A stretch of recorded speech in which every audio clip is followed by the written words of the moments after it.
Chef Joe Thottungal is no stranger to this show and to our Dias for Dinner segment. But this week, in addition to the amazing-looking dish that he's brought up for us in the studio, he has brought with him another chef.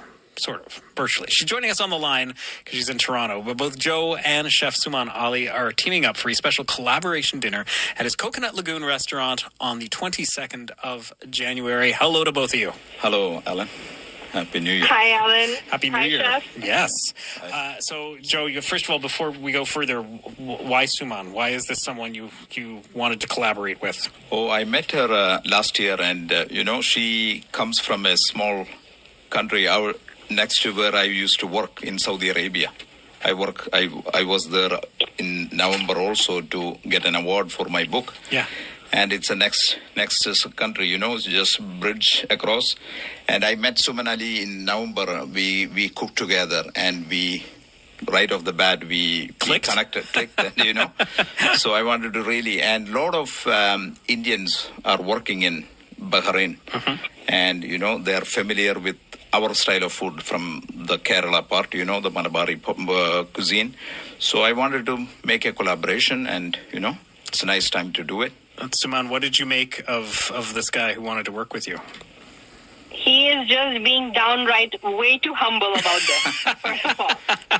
He's not just an amazing chef, but he's a very, very, he's one of the nicest and most humble chefs I've ever come across. As mentioned, in November, we met, we collaborated for a fundraiser dinner for creating scholarship for students. And, it was a really, really good connection. And on top of that, the fact that, he's spent some time in Saudi Arabia in the early years, and the fact that, I'm from Bahrain, there was this instant connection because he understood the food that I do over here in Canada and I advocate about. And then the fact that, there is some history of him working back home in that region, it's just a very natural connection. I'm trying my best, Suman, right now to concentrate on every word without my mouth watering because the smell of the food in here, this is insane. This is such... I'm dying to try this, but you mentioned you just used the term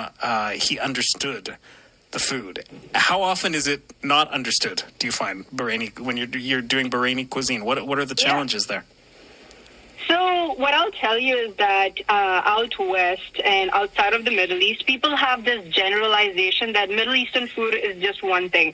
We're just generalized and stereotyped only up onto shawarma and falafel. So no, that's not true.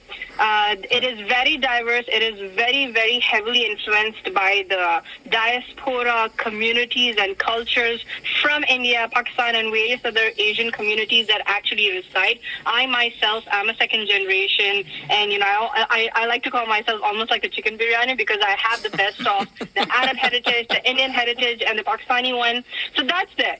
And part of, clearing this generalization and this assumption that, Middle Eastern food is just one specific way was the reason, to continue doing collaborations. So I'll give you an example, for instance.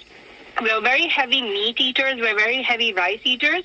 Traditionally, in other regions of the Middle East, you do not see too much usage of spices. And when I say spices, I don't necessarily mean heat. I'm talking about the flavor profile, the cinnamon, the nutmeg, the cardamom. We have something called as the Bahara spice, which is very similar to a garam masala. The only thing is the ratio would be different.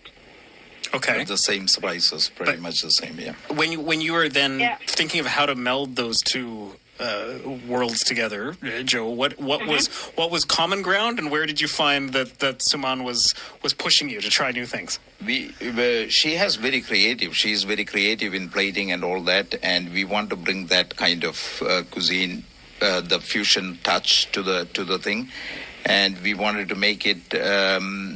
Indian cuisine goes very well. We put a nice rice dish and she puts a beautiful meat, which is, Cornish. And that's what we are planning to do, marinated with Bahraini spices.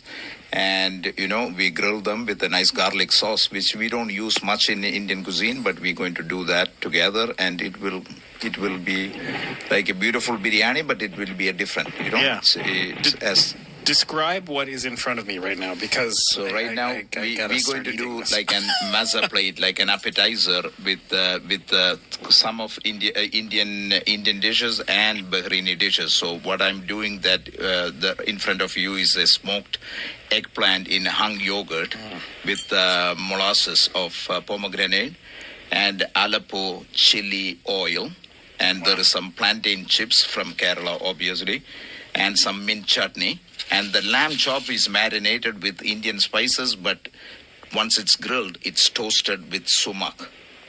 And what does sumac do to the flavor? It gives the tanginess. It has the nice red color and the flavor. You know, that is what you were smelling when I came into the. I am trying to decide what to start with. What does the expert say? What do I go with first? Do I start with the lamb? You cut the lamb and take the dig in with the eggplant dip. Okay. So I'm dipping this in this. Into the eggplant. And there's plantain chips. How am I not eating the plantain? Yeah, that's a crispy one. That goes on the side. Okay. You enjoy it. Yeah. Wow. That's smoky, that smoky flavor, lemon. Yeah. That is an incredible combination of flavors. I'll put the same question to you, Suman. Like, when you start working with Joe, he was just talking about where you pushed him towards. What did he push you towards? So one of the things about specifically the Kerala cuisine is, again, within Kerala itself, what I have learned from Chef Joe is that the fact that, the state itself, from the different parts of, let's talk about, the villages or the cities, there's this unique taste profile that really comes into place. So what I really had to do is that we don't want either of the cultures that are collaborating to overpower, but almost like have a really good harmony or a marriage of flavors. Was there anything that didn't work as you were trying to figure out what fused and what melded?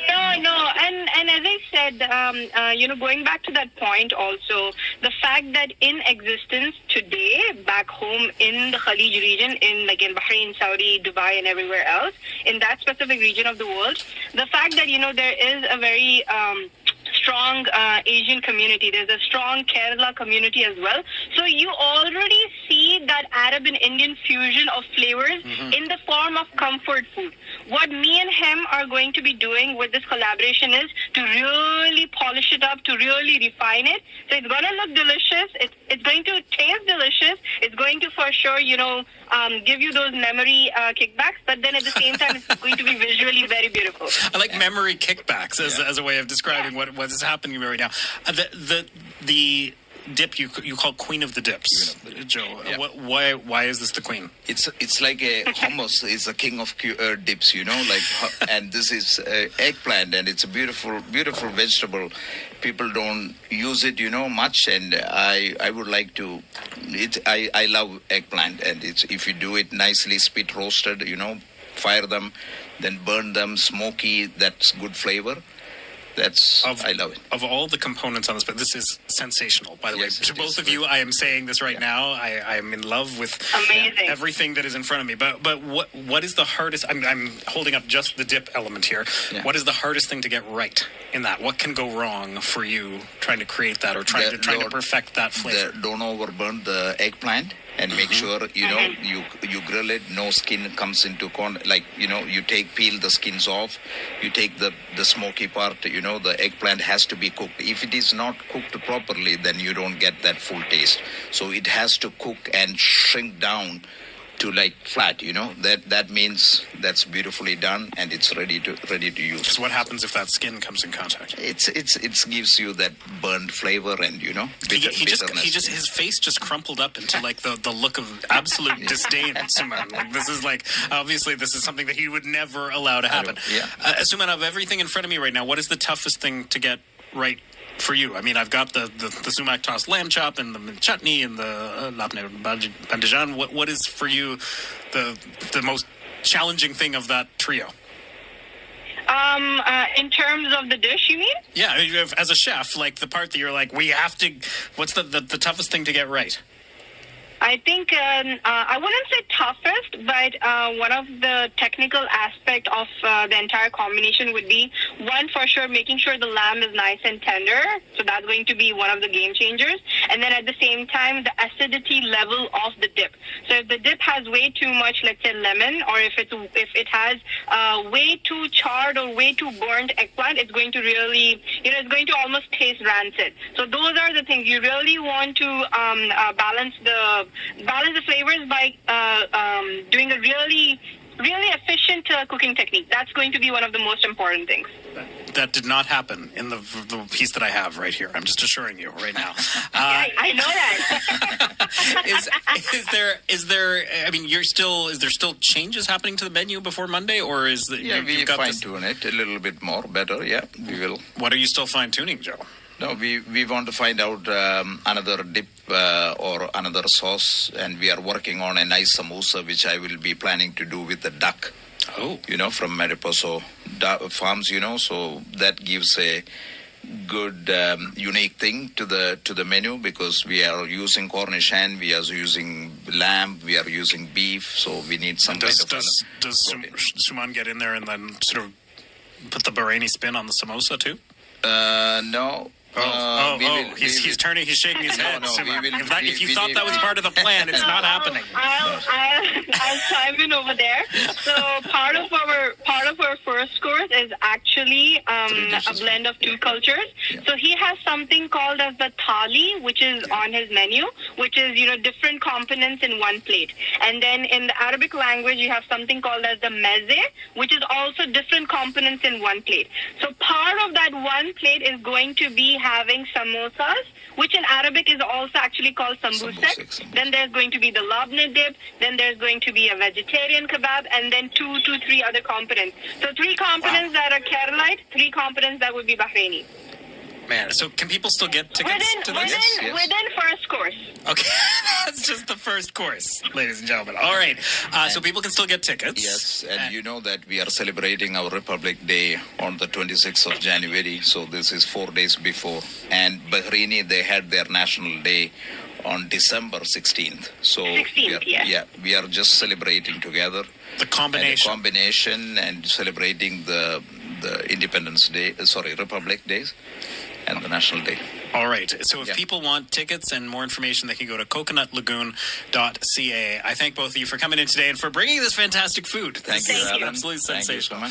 Yeah. Joe Thottungal is chef and owner of Coconut Lagoon. Suman Ali is an award-winning Toronto-based chef who specializes in Bahraini fusion dishes. Once again, it's happening this Monday at Coconut Lagoon.